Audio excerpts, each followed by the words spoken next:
Sachez que j'étais à deux doigts d'appeler cette vidéo Billie Walsh ou le prout de trop. Mais je me suis vraiment retenue. Pas comme Amélia en tout cas. Bon, vous l'aurez compris grâce à cette petite introduction un peu what the fuck, aujourd'hui nous allons parler du film À la conquête de Billie Walsh, sorti il y a quelques jours sur Prime Video. Et je l'ai regardé il y a 2 jours et je me suis vraiment laissé du temps avant de faire la critique et avant de vous faire la vidéo. Tout simplement parce que au vu de ma dernière vidéo Fabricant de larmes où j'ai fait la vidéo tout de suite après avoir vu le film, je me suis rendu compte à quel point j'ai été biaisée par mon visionnage et que j'aurais dû me laisser un peu du temps avant de vous faire la critique. Du coup, c'est ce que j'ai fait avec ce film parce que quand j'ai regardé le film, je me suis dit ouais bof, sauf qu'avec du recul, en vrai, il n'y a pas que du ouais bof, mais je vais y revenir progressivement dans cette vidéo. Avant de commencer, n'oubliez pas de mettre un petit pouce en l'air et de vous abonner à la chaîne si c'est pas déjà fait et de venir me suivre sur Instagram et TikTok comme d'habitude. Bon, concrètement, qu'est-ce que c'est À la conquête de Billie Walsh? Eh bien, à première vue, je dirais que c'est un bébé entre Heartstopper et la chronique des Bridgerton. Et oui, parce que dans ce film, on va retrouver 2 des acteurs qui jouent dans Bridgerton et dans Heartstopper. Et il faut savoir que à la base, c'est ça qui m'a donné envie de voir le film, étant donné que je m'y étais pas trop intéressée. Et quand j'ai vu les 2 acteurs, je me suis dit ok, pourquoi pas, je les aime bien en tant qu'acteurs, donc allons-y. Bon, concrètement, qu'est-ce que je peux dire vis-à-vis de ce film? On va commencer tout d'abord, comme vous le savez, à chaque fois je fais la même chose, par tout ce qui est ambiance visuelle, ambiance musicale. J'ai trouvé le film assez chouette en termes d'ambiance visuelle. Ça se passe en Angleterre, dans une école avec des uniformes, et rien que ça, j'ai trouvé ça plutôt cool. Personnellement, je suis très friand de tout ce qui est uniforme, école, on dirait un château leur école, bref, tout ce côté un peu UK, moi personnellement, j'aime beaucoup. Donc en termes visuels, j'ai bien aimé le film dans sa globalité. C'est pas non plus un film de dingue en termes visuels, c'est une petite histoire de lycéens, ça se passe à notre époque, on situe très bien l'époque à ce moment-là, donc pas de soucis, rien de ouf à dire à ce niveau-là. Pour ce qui est de l'ambiance musicale, j'ai bien aimé aussi, ça fait très teen, très jeune année 2024, rien à dire à ce niveau-là, il n'y avait pas vraiment d'incohérence avec la musique ou le visuel vis-à-vis de l'époque et vis-à-vis de l'intrigue, donc c'était plutôt cool. J'ai bien aimé aussi le fait qu'ils aient utilisé des IA, mais j'y reviendrai un petit peu plus tard dans la vidéo. Bref, en termes visuels et auditifs, j'ai pas grand chose à dire, c'était plutôt correct, c'est pas non plus la folie, mais c'est pas non plus dégueulasse. Ensuite, concernant les personnages slash jeux d'acteurs, bon, on va dire que le film par moment était un petit peu cringe, disons-le, mais je pense plutôt que c'était en lien avec la mise en scène, avec la direction artistique, avec la production du film, la manière dont ils ont voulu amener le film, avec un côté très romance et un côté très comédie. En même temps, c'est une rom-com, donc forcément il y a des deux, mais il y avait beaucoup ce côté comédie, je trouve, dans le film. Mais pour en revenir aux personnages tout d'abord, j'ai bien aimé les personnages de ce film, que ce soit en termes d'acting, c'était clairement pas mauvais, disons-le, juste que voilà, encore une fois, je pense que le côté cringe vient plus du film en lui-même que des acteurs et de leur jeu d'acteurs, donc on va y passer en tout cas sur ce point-là. Que ce soit les acteurs principaux ou les acteurs secondaires, bon, c'était cool, ils étaient plutôt sympas. Certains sont facilement oubliables, mais en même temps, c'est pas le but de tous s'en souvenir. On se souvient surtout des 2 personnages principaux slash le 3e personnage principal, mais j'y reviendrai dans la partie intrigue du film. À ce niveau-là, j'ai pas grand-chose à dire, c'était sympa, et je reviendrai sur le côté cringe un petit peu plus tard également dans la vidéo. Pour ce qui est de l'émotionnel, puisque vous me connaissez maintenant, j'aime bien prendre point par point quand je parle d'un film ou d'une série. Côté émotionnel, bon, j'ai pas pleuré, j'ai pas été émerveillée devant le film, j'ai rigolé à certains moments, j'ai été très cringe à d'autres, évidemment, parce qu'il y a des scènes où il y a des dialogues où je me dis aïe aïe aïe, ah non, c'est très bizarre. Et pourtant il y a des scènes qui m'ont fait vraiment beaucoup rire, où je me suis dit ça c'est cool ça, notamment par exemple la scène à la cafétéria où il y a un petit jeu avec de la nourriture entre guillemets, sans trop spoiler parce que je vais éviter de spoiler dans cette vidéo. C'était assez sympa, c'était assez drôle, j'ai bien rigolé devant le film, j'ai été très cringée aussi par moments comme je vous l'ai dit, mais à part ça c'était pas le film de l'année, j'ai pas pleuré, j'ai pas été touchée dans mes émotions, j'ai pas eu peur dans le sens où j'ai eu peur pour la relation de couple qu'il y a à l'intérieur, bref, c'était un petit film à regarder tranquille, c'est pas pas le genre de film que je vais regarder 15 fois, c'est pas le genre de film qui m'a procuré énormément d'émotions, en tout cas d'émotions profondes. C'était plus des émotions en surface on va dire, mais il en faut aussi des films comme ça. C'est un bon film à regarder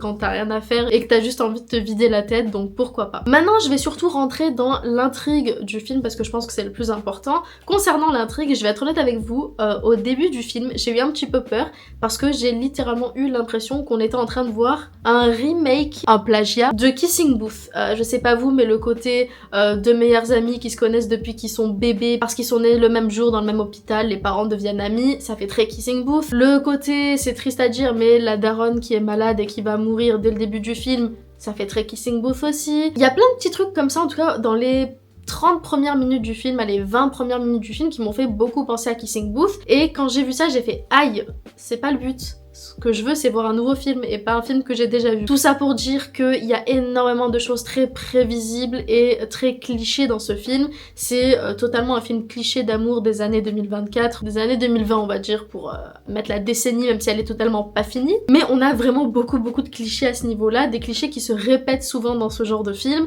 Et au début j'ai eu un peu peur, mais l'intrigue principale de cette histoire m'a un petit peu réconciliée avec ce côté très Kissing Booth, très reboot, plagiat de ce genre de film. Tout simplement parce que pour ceux qui n'ont pas suivi l'intrigue du film, on retrouve donc un mec qui est totalement amoureux de sa meilleure amie depuis qu'ils sont enfants, sauf que elle le considère vraiment comme son meilleur ami et comme son frère entre guillemets. Pourquoi il y a une mouche? Il y a une mouche qui est rentrée parce que j'avais les fenêtres ouvertes. Je vais te buter. Donc je disais un garçon qui est totalement amoureux de sa meilleure amie depuis qu'il est enfant, elle le considère comme son meilleur ami tout simplement, et on va avoir donc un troisième protagoniste, un deuxième garçon qui va se ramener au lycée, un nouveau, qui est un petit peu le rebelle, en tout cas c'est ce qu'on croit au premier abord, et la fille, donc la meilleure amie, va tout simplement décider en fait de le charmer pour se mettre en couple avec lui, et elle va demander à son meilleur ami de l'aider, sauf qu'il est amoureux d'elle. Bref, je rentre pas trop dans les détails, mais j'ai beaucoup aimé le côté aide, mais pas trop, le docteur Love, là, le coach Love, l'utilisation des IA qui était très drôle avec le mec qui se vieillit. Bref, il y avait plein de trucs très sympas dans le film, très drôle. C'est pas encore une fois le film de l'année, mais j'ai passé un bon moment devant et je me suis bien amusée. Ce que j'ai beaucoup aimé dans ce film, c'est que pour une fois, on a le point de vue masculin, on a le point de vue du mec dans une histoire d'amour et dans un film teen d'amour, ce qui est très rare. D'habitude on n'a pas vraiment ça, d'habitude on a toujours le côté féminin, on a toujours la meuf qui est le personnage principal qui va raconter son histoire d'amour, malgré que ce soit le mec qui soit amoureux, hein, c'est pas ça le problème. Je vais prendre par exemple l'exemple du film Tall Girl, même si évidemment Tall Girl ça va surtout parler d'elle, hein, bien évidemment, donc forcément c'est le personnage principal, mais c'est le meilleur ami qui est amoureux dans le film, on le sait depuis le début, et malgré tout on a quand même le point de vue féminin. Là c'était grave cool d'avoir le point de vue masculin, d'avoir les pensées du mec, d'avoir ce côté quatrième mur qui se brise étant donné qu'il nous parle H24 de ce qu'il ressent et de ce qu'il pense, et j'ai trouvé ça plutôt cool. Ça rajoutait ce côté comique à cette comédie romantique justement, donc pourquoi pas. J'ai écrit dans mes notes, parce que oui je prends toujours des notes quand je regarde un film pour YouTube, et bien j'ai écrit MDR, c'est cringe / drôle. Donc pour vous dire à quel point j'ai trouvé le film cringe, mais dans le côté drôle de ce côté cringe, vous voyez ce que je veux dire? Il y a des films, je les regarde, ils sont purement cringe et je suis ultra mal à l'aise et j'ai juste envie d'arrêter, et puis il y a des films qui sont totalement cringe, disons-le, mais il y a ce côté drôle qui se ramène, du coup ça contrebalance le côté cringe et on peut quand même le regarder, et c'est ce qui est arrivé avec ce film là, en tout cas pour moi. Ah oui, j'ai aussi noté, les Mean Girls sont ridicules à souhait. Et oui, faut qu'on revienne sur ce petit point, mais on en parle des Mean Girls de l'histoire, même si je sais qu'elles ont totalement un second rôle, elles sont pas du tout là pour l'intrigue, mais ça m'a fait vraiment très rire de voir des Mean Girls qui sont vraiment ridicules, qui en termes d'acting là aussi ils ont beaucoup joué sur le côté cringe, et encore une fois heureusement c'est un cringe drôle donc ça passe, mais ça aurait pu être mieux, disons-le. Je vais péter un câble avec la mouche là, parce que je l'entends et je la vois alors que j'ai mon casque. Bref, tout ça pour dire que j'ai bien aimé le film, je le classerai pas du tout comme l'un de mes films préférés ou un film que je regarderai à nouveau. Très vite oubliable, je vais péter mon crâne, dégage. Très vite oubliable pour le coup, après il est très sympa. D'ailleurs n'hésitez pas à me dire en commentaire ce que vous avez pensé du film, ou ceux qui ne l'ont pas encore vu, d'aller le voir et de venir me dire ce que vous avez pensé du film. D'ailleurs, autre chose tant que j'y suis, je ne sais pas si vous connaissez le site Letterboxd, c'est pas du tout un partenariat partenariat même si j'aimerais bien, mais je ne sais pas si vous connaissez le site Letterboxd, mais j'ai créé ma petite page il y a quelques semaines, quelques mois, il y a 2 mois environ, sur l'application. Donc si vous voulez venir me suivre sur Letterboxd pour avoir un petit peu mon avis sur d'autres films, parce que évidemment je ne fais pas la critique de tous les films que je regarde sur YouTube, donc généralement je poste un petit avis sur Letterboxd, donc n'hésitez pas à venir me follow sur l'application si eh bien vous êtes dessus.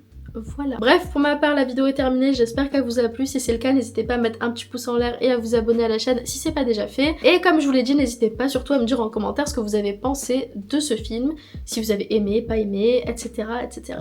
Bref, pour ma part, je vous fais plein de bisous et je vous dis à la semaine prochaine pour une nouvelle vidéo. Bisous!